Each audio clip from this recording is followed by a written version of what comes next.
Imagínate vivir en una prisión sin barrotes, un lugar donde no hay guardias, ni muros, ni cadenas, y sin embargo, sigues atrapado.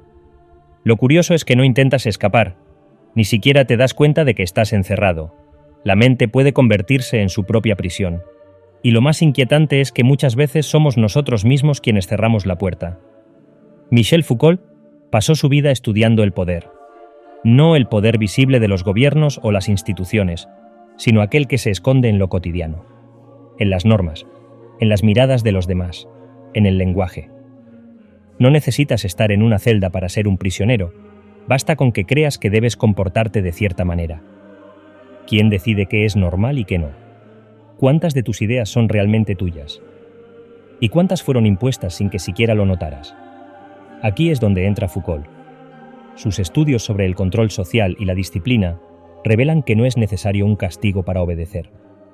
Basta con que creamos que alguien nos observa, y lo más perturbador es que con el tiempo dejamos de necesitar a ese observador externo. Lo interiorizamos. Nos convertimos en nuestro propio carcelero. Imagina que el poder no es únicamente el estruendo de un gobierno o la fuerza de una autoridad visible. Con esto quiero decir que, para Foucault, el poder se esconde en los detalles de la vida cotidiana, en las normas que rigen tus hábitos, en la manera en que el lenguaje te moldea y en cada mirada que se cruza contigo. Dicho de otra manera, el poder no actúa únicamente desde afuera, está presente en cada pensamiento y en cada acción que realizas, infiltrándose en tu interior y configurando tu manera de ver el mundo. Es como un río subterráneo que, sin ser visto, dirige el curso de tus decisiones y forma tu identidad. Con respecto a esto, es importante destacar que el poder, en la obra de Foucault, se transforma en una red de relaciones. No se limita a la coerción directa, sino que se manifiesta en la forma en que aceptas y reproduces las normas establecidas. Cada vez que actúas conforme a lo que se espera de ti, reafirmas esa estructura invisible que guía tu conducta. En otras palabras, el poder se convierte en una fuerza que moldea tu pensamiento desde dentro. Tú, sin darte cuenta, asumes reglas y patrones que no te fueron impuestos por un solo ente autoritario, sino que emergen de un entramado de prácticas sociales que te condicionan. Esta infiltración en tu forma de pensar es lo que transforma la libertad en una ilusión, dejando claro que la verdadera emancipación pasa por cuestionar incluso las ideas más íntimas sobre lo que es normal. Desde que eras niño, te enseñaron a comportarte de cierta manera. Las normas de la escuela, las expectativas familiares y las reglas sociales no existen únicamente para limitarte. Tienen el propósito de orientarte hacia un comportamiento que se espera de ti. En otras palabras, la disciplina es un mecanismo que se infiltra en tu vida y moldea tu conducta incluso en ausencia de vigilancia directa. Conviene subrayar que la disciplina no impone solamente un conjunto de reglas. Crea sujetos que se autocontrolan, transformando hábitos y pensamientos en parte de su identidad.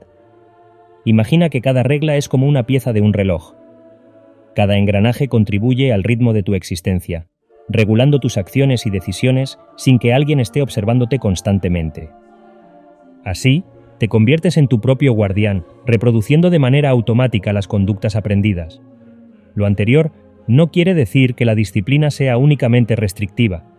Se trata de un sistema de control tan sutil que, al interiorizarlo, termina definiendo lo que consideras normal y aceptable.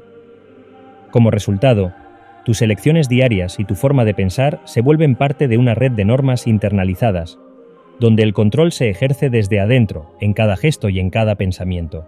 Imagina un edificio donde cada ventana es un ojo que te observa, donde la sensación de estar siempre vigilado te lleva a actuar de forma perfecta, aun cuando nadie esté realmente mirando. Con esto, quiero decir que Foucault utiliza el concepto del panóptico para ilustrar cómo la vigilancia se convierte en una presencia constante y casi omnipresente, a pesar de la ausencia física de un observador. Dicho de otra manera, la idea de estar bajo escrutinio permanente genera un mecanismo de autocontrol tan fuerte que te transformas en tu propio vigilante. La mera creencia de que puedes ser juzgado en cualquier momento te lleva a regular cada uno de tus actos, a ajustar cada pensamiento para cumplir con una norma interna impuesta por el poder. Esto se traduce en una mente que se encierra a sí misma, funcionando como una celda donde la libertad se ve comprometida por la constante amenaza del juicio. Conviene subrayar que el panóptico no se limita a la vigilancia física. Se extiende a cada rincón de la vida cotidiana, infiltrándose en las redes sociales, en el lenguaje y en las instituciones que te rodean. En otras palabras, el control invisible se instala en tu interior, haciendo que te sientas observado incluso en la más absoluta intimidad. Esa sensación, casi palpable, transforma la libertad en una ilusión. Actúas y te autocensuras basándote en un temor que en realidad es construido desde dentro. ¿Te has detenido a pensar en cuántas veces decides actuar de una forma determinada porque crees que será bien recibida? Esa constante regulación interna es el resultado de una estructura de poder que se ha vuelto tan sutil que ya ni siquiera cuestionas su origen. Lo anterior no quiere decir que la vigilancia tenga únicamente un efecto negativo, pero resulta evidente que cuando la percepción del control se internaliza, la mente se convierte en su propia prisión, limitando la autenticidad de cada acción. Cada rasgo de tu personalidad, cada inclinación y cada elección no nacen en un vacío, sino que han sido moldeados por un tejido invisible de normas y expectativas. Con esto quiero decir que la sociedad establece lo que es aceptable y lo que no, y tú, a menudo sin darte cuenta, internalizas esos estándares en tu propia definición de identidad. Dicho de otra manera, desde muy temprano se te enseña a comportarte de una forma determinada. Las instituciones, la familia y los medios de comunicación te ofrecen un molde preestablecido, una imagen de lo que deberías ser. Como si cada experiencia vivida fuera una pincelada que, sumada a las demás, pinta una versión de ti misma que encaja en ese ideal colectivo. Esto se traduce en una identidad que, en gran medida, es el reflejo de expectativas impuestas desde el exterior. Conviene subrayar que este proceso de normalización actúa como un filtro constante. Lo que crees ser, lo que valoras, se ve condicionado por lo que la sociedad celebra y rechaza. Y mientras más te adaptas a estas normas, menos espacio queda para descubrir y expresar tu esencia auténtica. La presión por conformarte puede silenciar la voz interna que te insta a ser diferente, a ser tú en todo tu esplendor. En el escenario de tu vida, la lucha por la autonomía se enfrenta constantemente a estructuras que moldean tus pensamientos. En otras palabras, cada vez que intentas liberarte de las normas impuestas, te enfrentas a un entramado de poder que condiciona tu manera de actuar y de pensar. Es como si estuvieras en una encrucijada, donde la posibilidad de romper con lo establecido se encuentra con la fuerza incesante de un sistema que impregna cada rincón de la existencia. Dicho de otra manera, cuando cuestionas una norma o decides actuar en función de tus propios valores, estás desafiando la inercia de un control invisible. Conviene subrayar que esta resistencia es, en esencia, un acto de valentía, un grito por mantener tu esencia frente a un influjo constante que busca conformarte a un molde preestablecido. Cada intento de liberarte representa una chispa de autenticidad, una muestra de la lucha interna por afirmar tu libertad. Al mismo tiempo, es necesario recalcar que la libertad plena es un ideal complejo. Toda forma de pensamiento, en cierto grado, lleva la impronta de las estructuras que lo han formado. Así, la tensión entre la autonomía individual y la influencia del poder se convierte en un recordatorio persistente de que, aunque puedas desafiar y transformar parte de ese control, el camino hacia una emancipación total es, en definitiva, una tarea en constante evolución. Tú puedes ver cómo las ideas de Foucault siguen resonando en nuestra era digital. Con esto quiero decir que la vigilancia se ha transformado. Ya no se ejerce únicamente desde el poder estatal. Hoy, las redes sociales y los algoritmos se han convertido en nuevos mecanismos de control.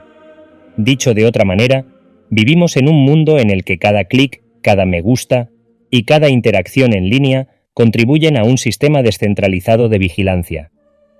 Lo anterior no quiere decir que esta vigilancia sea necesariamente opresiva en todos los casos, pero ciertamente moldea la manera en que tú y los demás nos comportamos. Nos autocensuramos, adaptamos nuestras opiniones y formamos nuestra identidad a partir de lo que creemos que será aceptado en este vasto entramado digital.